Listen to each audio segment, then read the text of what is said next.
Welcome back to MrBitut's channel. Today, we will continue exploring the theme of lost civilizations of humanity. Specifically, who was the first person to create a pyramid? Imhotep was the chief architect of Pharaoh Djoser, the king who ruled ancient Egypt from approximately 263–02611 BC. He was responsible for constructing the world's first monumental stone structure, the step pyramid at Saqqara. His fame led the Egyptian people to worship him as a god. So, ultimately, who was Imhotep in ancient history that he was so highly revered? Viet Quang will help us uncover this mystery in today's video. Imhotep was a brilliant Egyptian scholar who lived around the 27th century BC. He is known as an Egyptian polymath, meaning someone who excelled in multiple fields. He served as the Grand Vizier of Pharaoh Djoser's court, was the High Priest of the Temple of Ra, and also became the first recorded engineer, architect, and physician in history. Legend says that he was the first to design the step pyramid, a tomb built for the pharaoh of his time, Djoser. Moreover, he was also a physician with remarkable anatomical research, making significant contributions during his service to successive pharaohs. Therefore, after his death, Imhotep became the only Egyptian, aside from Amenhotep, to be deified, becoming a god of medicine and architecture, worshipped no differently than traditional gods. Egyptians even attributed mythological tales to him, claiming that Imhotep was the son of the creator god Ptah, an immortal woman named Karaduankh. He was credited with ending a 7-year famine under King Djoser after encountering the god Khnum, the guardian of the Nile, in a dream. Later, Imhotep gained popularity in modern pop culture due to being reimagined as a villain in the 1932 and 1999 Mummy film series, The Mummy. Since then, many have come to remember Imhotep as a sinister priest with unlimited magical powers and an immortal army. However, contrary to this fictional portrayal, the real historical figure Imhotep, who lived under the reign of Pharaoh Djoser, was completely different. During Djoser's reign, through his extraordinary talent, Imhotep rose from an ordinary man to one of the most important figures in the nation. Becoming the Grand Vizier marked the peak of his career and influence. Much later, people came to know the Great Pyramid of Giza as one of humanity's greatest architectural masterpieces due to its mysterious and unique construction methods. However, few are aware that the true pioneer, the very first pyramid ever built, was actually the step pyramid, constructed as the tomb of King Djoser. It also laid the foundation for all pyramids built afterward. This monumental achievement was designed by none other than the Grand Vizier Imhotep. Before his era, burial structures were typically rectangular in shape, with flat or sloped roofs made of mud brick or stone, commonly known as mastabas. But when Imhotep began working on the project, he decided to make radical changes and introduced several distinctive innovations in funerary architecture. He may have been among the first to understand how to use columns in construction. As an advisor in Egyptian culture, Imhotep's idealized image endured even into the Ptolemaic period. In fact, the Egyptian historian Manetho associated him with the innovation of stone construction during Djoser's time, although in reality he wasn't the first to use stone in architecture. Stone walls, floors, and doorways had already appeared sporadically in earlier periods. However, building a large-scale monument like the step pyramid entirely out of stone was unprecedented. The step pyramid was the first structure ever built in square form and would become the tallest structure within the Saqqara necropolis. More importantly, Imhotep introduced a revolutionary design, stacking 6 progressively smaller mastabas atop each other, creating what we now recognize as the world's oldest cut stone structure. The number of workers involved in constructing the step pyramid is estimated to range from several thousand to tens of thousands. perhaps even hundreds of thousands of course. Achieving such a feat was no small challenge for any architect, let alone Imhotep.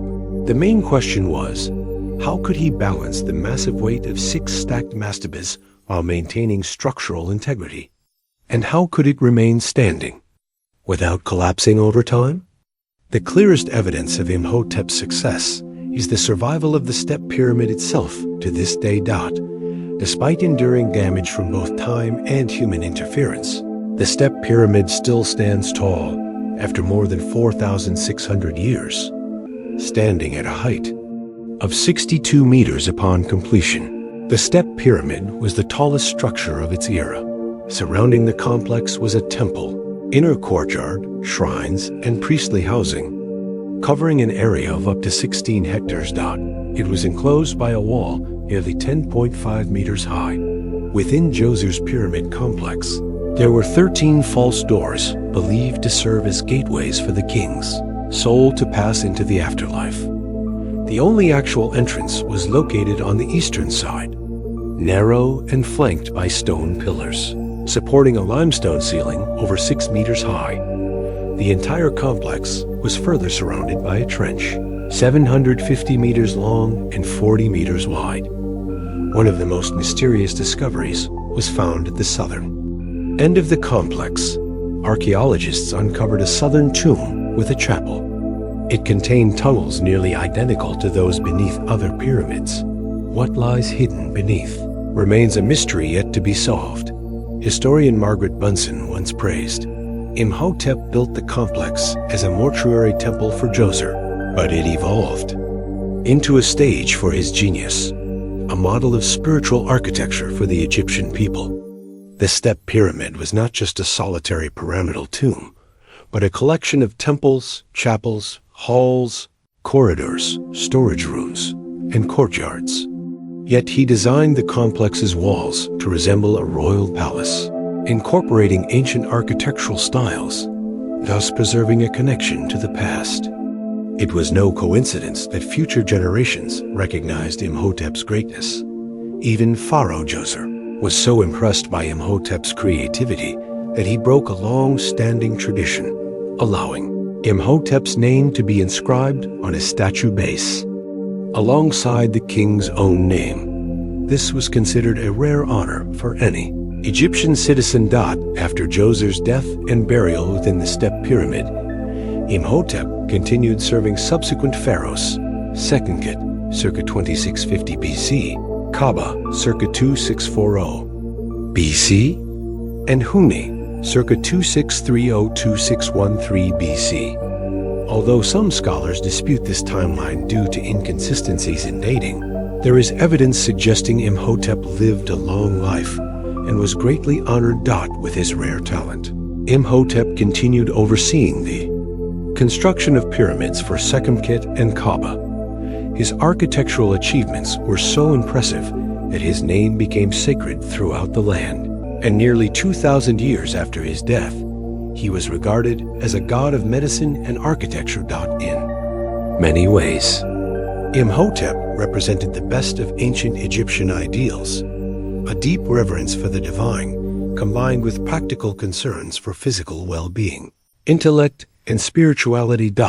As previously mentioned, Imhotep was not only a grand vizier, architect, and philosopher, he was also an outstanding medical researcher. In fact, he is often regarded as the world's first physician. What evidence supports this claim? According to surviving records, Imhotep practiced medicine and wrote about it more than 2,200 years before Hippocrates, the father of modern medicine, was born. Moreover, Imhotep is believed to be the author of the Edwin Smith Papyrus, an ancient Egyptian medical text containing nearly 100 surgical terms and describing 48 injuries along with their treatments. Additionally, during the late period, Imhotep's reputation grew so much that he was eventually deified, becoming a local deity in Memphis, where he was praised for his medical knowledge and healing abilities. Imhotep formulated herbal remedies and treated diseases such as appendicitis, gout, and arthritis. In Memphis, He was worshipped by his own priesthood and seen as a mediator between humans and the gods. People believed he could help them overcome daily hardships and cure illnesses. When the Greeks conquered Egypt, they identified Imhotep with their own god of medicine, Asclepius. Imhotep's legacy remained strong even after his death. During the New Kingdom, temples were dedicated to him, and he continued to be venerated as a saint-like figure among scholars, representing wisdom and education. That concludes today's video. If you have any interesting discoveries about this great historical figure, feel free to leave your comments below. Don't forget to subscribe and hit the notification bell to watch more free videos on MrBitut's channel. For now, goodbye and have a nice day.